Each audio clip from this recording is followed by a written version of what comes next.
Welcome to The Hypnotist, the show that gives you inside access to cutting-edge hypnosis with real clients facing genuine issues.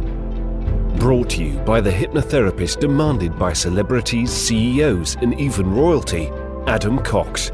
These recordings took place live from Adam's clinic in London's world-famous Harley Street. This podcast features powerful hypnosis, so do not listen while driving or operating machinery. This recording is not suitable for those with epilepsy or severe mental health issues. So, get yourself comfortable and enjoy today's episode of The Hypnotist. Hi, it's Adam here, and in this episode of The Hypnotist, you're going to be listening to a hypnosis session created for a lady that would quite often have anticipatory fear strategies that were not useful. And the number one thing that people tend to do to create anxiety linked to something that hasn't happened is have an inner dialogue question, which is what if? And the what if normally is followed by unpleasant, undesirable, negative things happening. The kind of things that you wouldn't want to happen.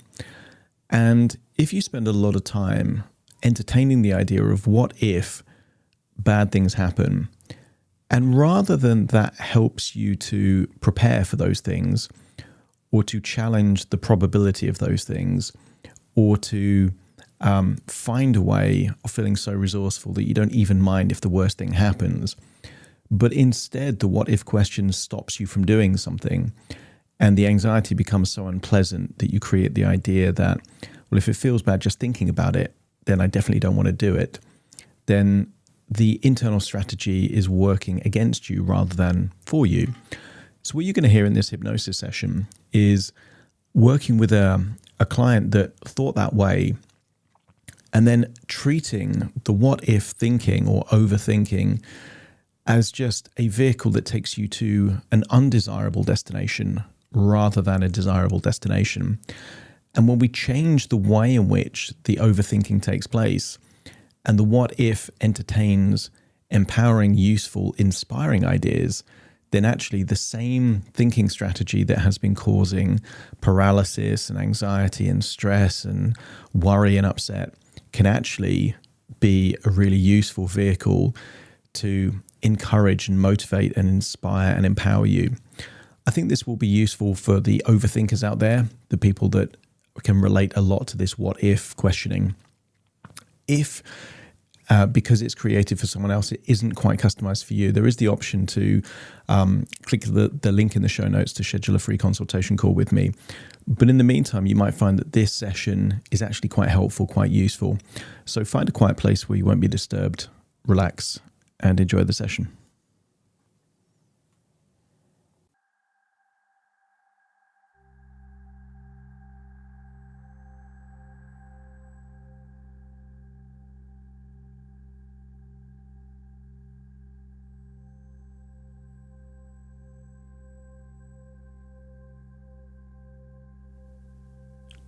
Take a deep breath in.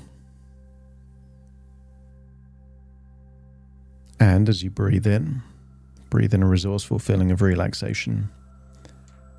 And as you exhale, just get a sense that tension, stress, anxiety is leaving your body in your outward breath. Notice that with your eyes closed, you can focus more of your attention on the sound of my voice. And as you breathe in and breathe out, just feel that more and more of any tension or stress is just leaving your body in that outward breath.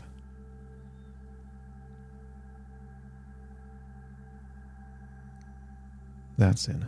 Releasing that tension around the jaw, the eyes, the neck, the shoulders, just feeling deeper and deeper relaxed. I want you to imagine you are standing outside of a house, seeing a vehicle. This is a powerful vehicle, perhaps a new car with a big engine, and it can take you to different places. And I want you to imagine there is a driver of that vehicle. You're the passenger. And I want you to imagine that driver has a tonality of hopelessness, that bad things are going to happen, that something's wrong with you, a sense that things aren't possible. You can call this part pessimistic, cynical, doubtful. And I want you to imagine that this driver of this vehicle starts driving. And I want you to imagine they're taking you to a derelict part of a city, boarded up shops, lots of poverty. Maybe you get the sense that this is a dangerous or undesirable place. Continue to breathe in and breathe out, and just get a sense that a beautiful vehicle can take you to an undesirable place. And I want you to imagine the driver is asking you questions. What if you can't do things? What if it doesn't work out? What if you get sick? What if things don't go to plan? I want you to notice that when you're asked questions that have the possibility of something bad happen, it becomes natural for your powerful computer that is your brain to consider their questions like they're valid questions. If someone's asked, what if they lose someone they love? It can make them feel sad. What if something doesn't work out? It can make them feel like a failure or stupid. I want you to get a sense that the quality of the questions is directly proportionate to the quality of your emotions. I want you to imagine this driver. You can tell from the expression on their face, they just look worn down, tired of life. The kind of person that just assumes that bad things are going to happen. Inevitably, things won't work out. And I want you to imagine that they're asking how you are. Maybe they're saying, how do you feel?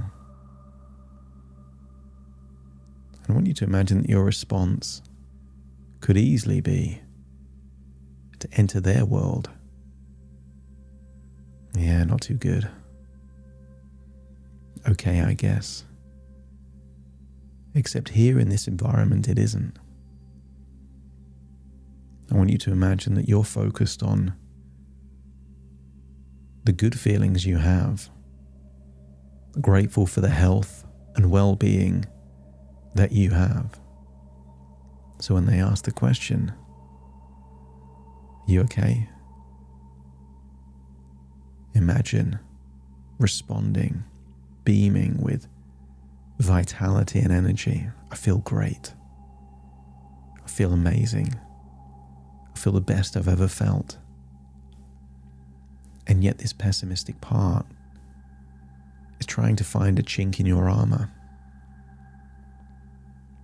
Sure you're okay?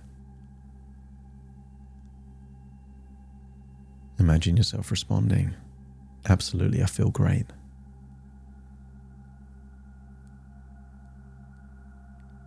Imagine them asking what if questions. What if you don't feel so good?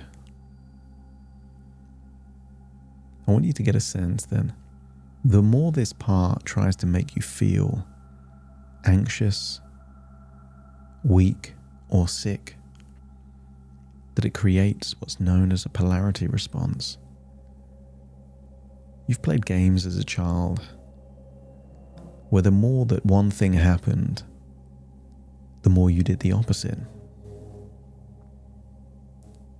I want you to get a sense that the more this part tries to make you feel pessimistic, negative, sad or stressed or anxious, that it actually creates the polar opposite emotion. What if things don't work out today? I'll learn from them. What if you try that thing and you make a fool of yourself? Nothing ventured, nothing gained. The more it tries to get you in that mood of paralysis, stagnation, doubt and fear, interestingly, the more it creates a feeling of wanting to prove that part wrong. Yeah, I don't think things are going to work out. Watch me.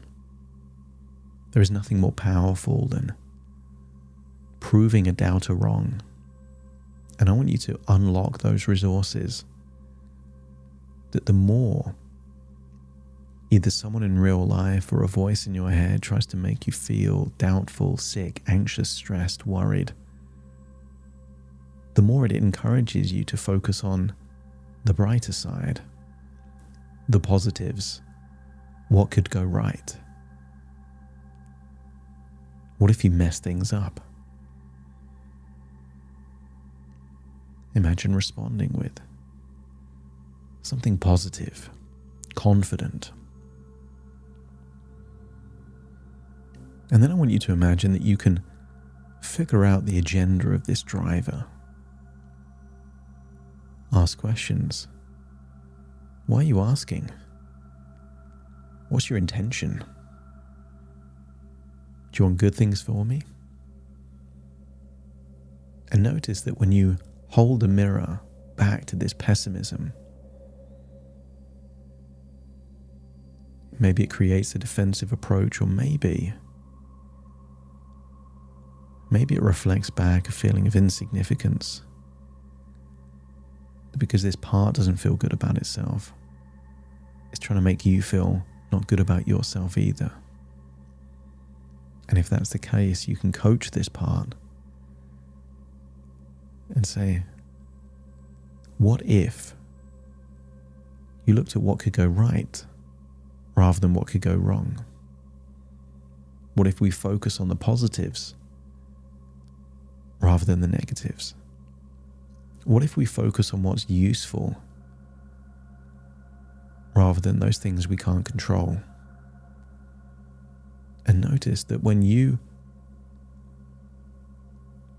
respond with a question to a question, it puts you in control. How are you feeling? Great, how are you? Are you sure? I'm amazing. Doesn't it feel good to feel good? I want you to get a sense that questions give you the ability to control your emotions, but also control your focus. And where focus goes, energy flows. I want you to imagine driving back to the same location and a new driver climbs into that same car. I want you to get a sense that you can tell it's the same person, but they're wearing smart clothes. Their facial expression is now positive and enthusiastic, and they're driving you to a paradise. They're also asking how you are, but with an upbeat, positive tonality. How are you? What have you got planned for today? Beaming with enthusiasm and positivity. What if today was the best day you've had in ages? What if today decisions get made that create a chain reaction that creates wonderful moments in your life? What if even something happens that isn't great, but you learn something precious and valuable from it? I want you to get a sense that this new driver is the same part but with an optimistic, positive energy. And notice that when this part asks questions, you start feeling better about yourself. Good ideas come your way. You feel encouraged, supported, validated, inspired.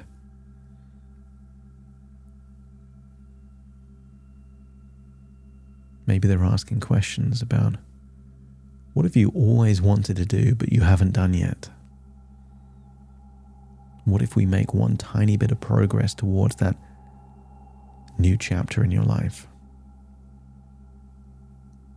Notice that the vehicle is the same, but with a different energy attached to the driver, it can take you into powerfully positive new directions. What you lose in anxiety, you gain in resources, self-belief, and encouragement.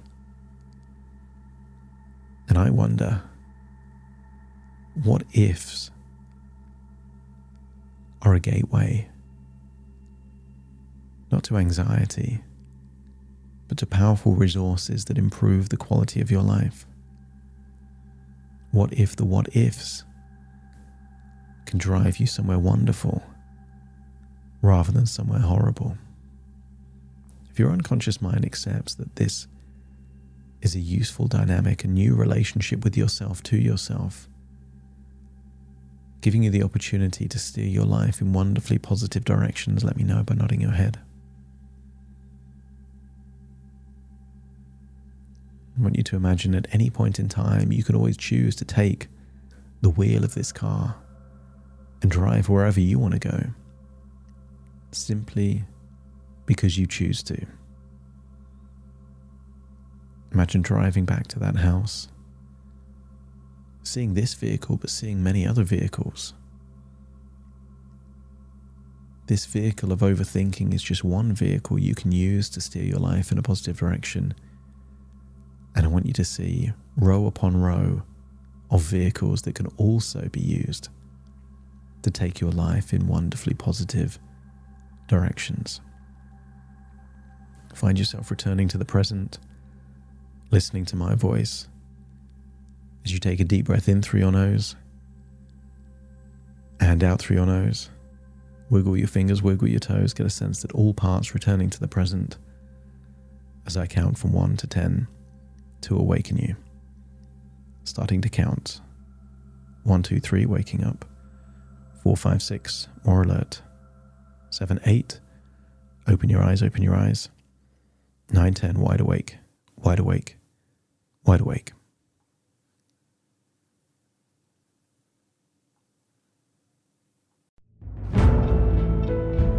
Thank you for listening to The Hypnotist with Adam Cox, the show that gives you inside access to cutting-edge hypnosis with real clients facing genuine issues. To automatically receive the latest episodes, please subscribe. If you'd like to support the show, please share this episode with just one friend you think it could help. And if this episode helped you, please leave us a 5-star review.